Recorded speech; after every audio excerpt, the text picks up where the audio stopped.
everyone. Good morning. I'm not going to read scripture this morning. It's a fairly familiar story, so hopefully you will know it, and I'll tell it as I go in my sermon also. But the story is from Genesis 18, 1 through 15, and 21, 1 through 7. And it is the story of when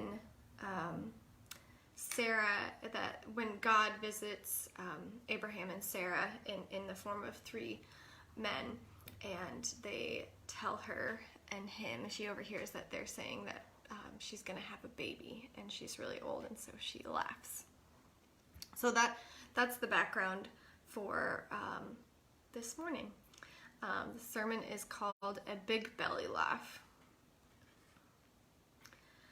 Has anything ever happened to you that was so ridiculous or seemed so impossible that if you could travel back in time to your younger self and tell them that it was going to happen, your younger self would laugh out loud at how ridiculous it sounds? Like, hey, younger Mariah, there is going to be a time in your life when a pandemic rocks the world and everyone is going to be quarantined in their home. People are going to start baking and gardening a lot, wearing masks when they leave the house. Well, at least some are. Others will protest the quarantine and mask mandate while carrying assault rifles. But don't worry. The environment is actually going to heal a little bit because everyone cancels all their flights and factories in China are going to shut down. Everyone will become obsessed with a Netflix documentary about big cats. There are going to be rumors about injecting Lysol into your body and that might kill the virus. But don't worry, most people recognize that this is actually rather dangerous. And somehow the health of our nation becomes a fight between Democrats and Republicans. This is before more police violence and protests about that violence, which somehow becomes a bipartisan issue. It seems that everything becomes fodder for fights between Democrats and Republicans. Your past self might chime in with a dose of optimism, but surely the Christian church will come together and recognize that life is more complicated than political parties dividing the world into two categories. Surely the love of Jesus, the brown Jewish man who resisted a colonial militarized empire, the man who cared about people with diseases and racial minorities, the very Son of God who cared so much that he died on a cross so humanity could be restored to the one who made them all in God's image. Surely he will bring people together, right? You'll give an air hug to your former self because you don't want to spread the virus decades too soon, and you'll say, I hope so, little one. I hope so. There is still time. By the grace of God, there is always time to rest in salvation while working on reconciliation, justice, and discipleship. Then future you disappears, leaving past you confused, worried, but maybe a little hopeful and inspired. This may be a fraction of what happens to Sarah, the mother of the family that God has chosen for the mission of becoming God's people. A people who don't worship a God like the God of the Canaanites, gods that are bound to specific places. God, or Yahweh, as described in the book The Bible as Story, is bound to people. Yahweh is a personal God who initiates covenantal relationships and calls people to become partners in mission. You see, God came to these two people, then called Abram and Sarai, and told them fantastic tales about how they were going to become the mother and father of a great people. They would have a lot of descendants, like a lot, like number the stars, count the grains of sand. That's how many people would be part of their family tree. However, there was one massive problem, a big bump in the road when it came to fulfilling God's promises. You see, Sarah was barren.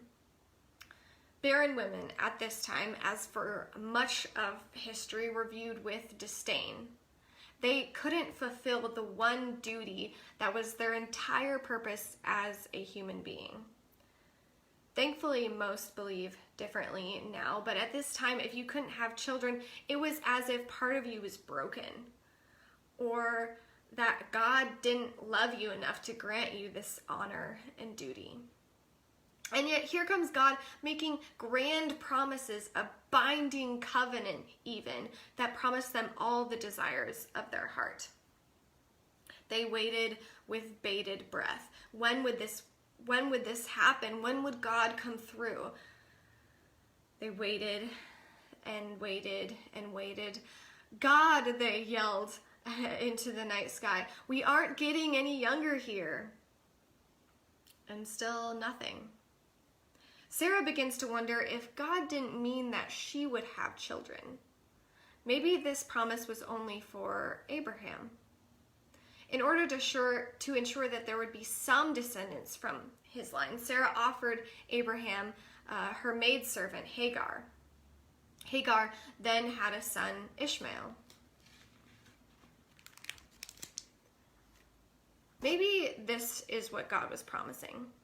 Maybe that's what God meant. But no, Sarah would not be left out of God's great covenant with humanity. In fact, she would become an integral part of this covenantal bond and blessing.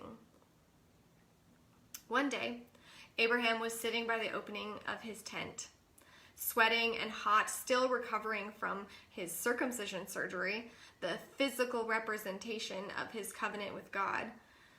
Oh, and did I mention that Abraham and Sarah are like 100 years old right now? So this old man deserves a little siesta. He wasn't able to rest long though, for all of a sudden he saw 3 men approaching. Was this a trick of the sun, a mirage? This was very real. Despite his soreness, he hopped up, ready to greet these unexpected guests. Running to them, he bowed before them, saying, "My Lord, if it suits you, I humbly offer that you do not pass by your servant. Stay a while, let me take care of you, feed you a little bread. Let me wash the dust of the road off your feet so you can be refreshed for your journey." They agreed, and Abraham ran to Sarah to give her the news. Poor Sarah, who was also ancient, is probably hard at work with all the tasks relegated to womanhood at this time. And now her husband is requiring more work from her. "Quick," he said, "take a whole bunch of our best flour and knead it into those decadent cakes you make." Now that Abraham's muscles were all good and warmed up, the excitement of these visitors filling him with the energy of a much younger man, he sprinted out to his herd of cows, picking out a fine yet unlucky little calf, which he gave to one of his servants to prepare as a feast for his guests. Not ready to stop at cakes and steaks, Abraham gathered some delightful Wisconsin cheese curds or something like that to snack on it, and some milk for the surely parched travelers. Arms laden with delicious snacks and drinks, he set the table for his guests of honor so that they could recline, rest, and feast. Notice that Abraham's first offer of a modest bite to eat, some bread and water, had turned into a full-on banquet. He and Sarah didn't even join the guests. Sarah was in another room, surely cleaning up after her baking extravaganza. And Abraham stood by his guests under a tree, making sure that they had everything they needed. Strangely enough, as they refueled, the guests asked where Abraham's wife was. This probably seemed like an odd question. Abraham had never met these men before, and they were inquiring after his wife. Yet, Abraham didn't skirt around the question. He answered honestly that she was in the tent. Then, one of the strangers said something even more odd. He said, "I am going to come back to you in some time, and when I do, you and Sarah are going to have a son." I am not sure if Abraham knew from the first interaction that these were no ordinary travelers, but at this point he surely had caught on to that something divine was occurring here. Abraham was known for his faithfulness. His honor wasn't for strength of character per se. He did make a lot of mistakes along the way, but his strength was in his unwavering trust in God. He somehow hung on to God's promises even after all this time. This moment was the one he had been waiting for, the fulfillment of the promise that he has been clinging to. It turns out that Sarah must have caught on that these were special guests, or maybe this was the most exciting thing that had happened in a while. I would guess that life in the desert could get pretty monotonous. Or maybe Sarah perked up her ears when she heard the guests saying her name. Pressing her ear up against the wall of the tent, she heard these men say that she was going to become pregnant with a baby boy. I imagine her response as one of total shock and pure amusement at the ridiculous words falling out of the mouths of these strange men. She was probably used to the ignorance of men when it came to the workings of women's biology, of women's bodies, but it never ceases to be amusing when they're so off on female biology. Clearly, these men had never heard of menopause. It was physically impossible for her to have a baby at her age and stage in life. How many times have you heard of a grandma or a great-grandma becoming pregnant? I so wish I could have heard what Sarah's laugh sounded like in that moment. One of my favorite things in life is when people let out a genuine, unashamed giggle of joy.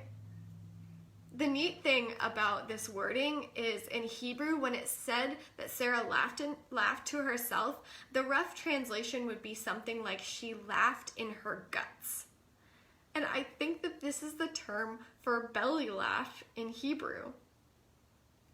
Now, one thing you might want to remember is Sarah isn't the only one to have laughed about God's promises, even to God's very face. Just a chapter before, when God said the exact same words to Abraham, that Sarah would be the mother to many nations, that she would bear a son who he would name Isaac. In verse 17 it reads, "Abraham fell face down.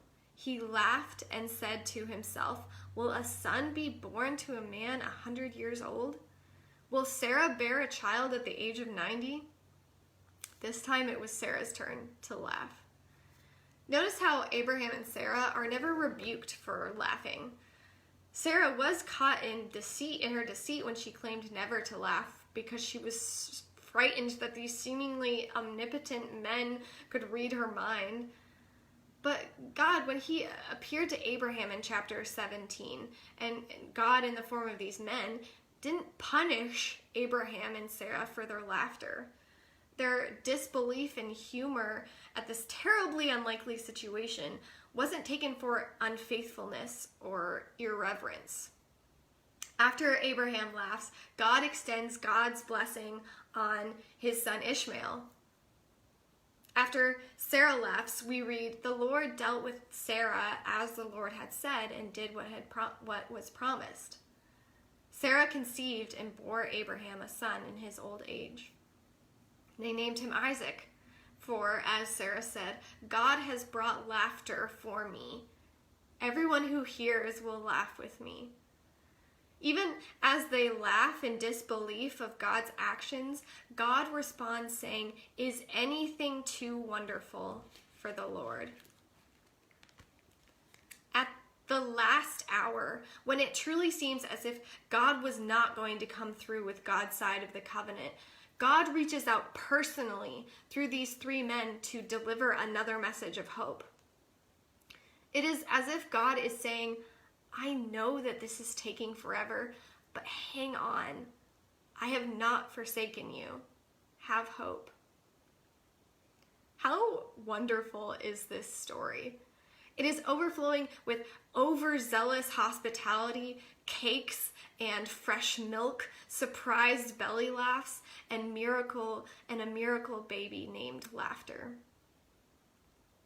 While in most circumstances barren women were discarded as useless, God made a point to include Sarah in these plans.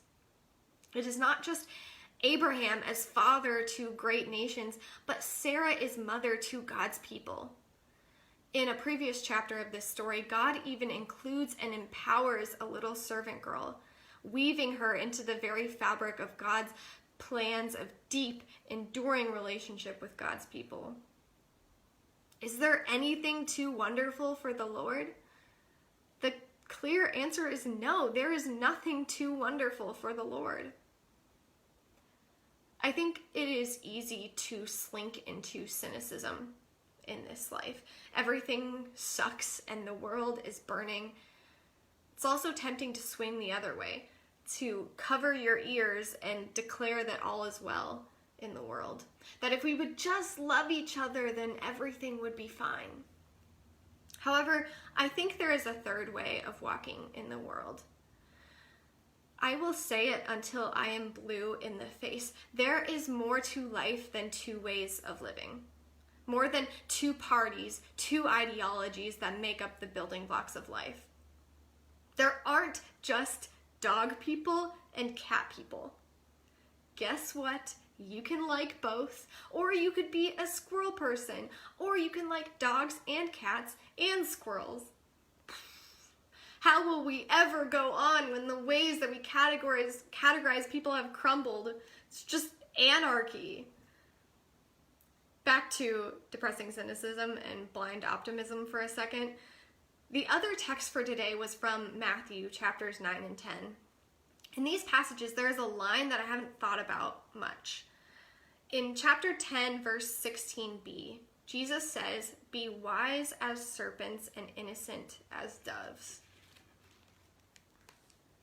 Martin Luther King Jr. in a brilliant sermon on this passage that I just happened to read, not knowing that it would be one of the passages for this morning. His sermon expands these phrases into a third way of being in the world. He says, Jesus reminds us that the good life combines the toughness of the serpent and the tenderness of the dove. To have serpent-like qualities devoid of dove-like qualities is to be passionless, mean, selfish. To have dove-like qualities without serpent-like qualities is to be sentimental, anemic, and aimless. Wisdom keeps us moving, and innocence keeps us tender. King calls us to, like Jesus, have sharp minds and soft hearts. Maybe to make it in the world, we must move past the dark hole of paralyzing cynicism. The world will never change. People are evil, and that's the way it is. Without swinging to everything is butterflies and rainbows, and surely oppressive regimes really do mean well. Maybe we can hold life gently and thoughtfully. Maybe we can hang on to hope and be realistic while still having a sense of humor. And then maybe the tired feet we wash and the hungry mouths we feed will surprise us with their divinity. May we live a life of hospitality and laughter with sharp minds and soft hearts. And may we live out the faith that assures us that nothing is too wonderful for the Lord. May it be so. Amen. Go in peace.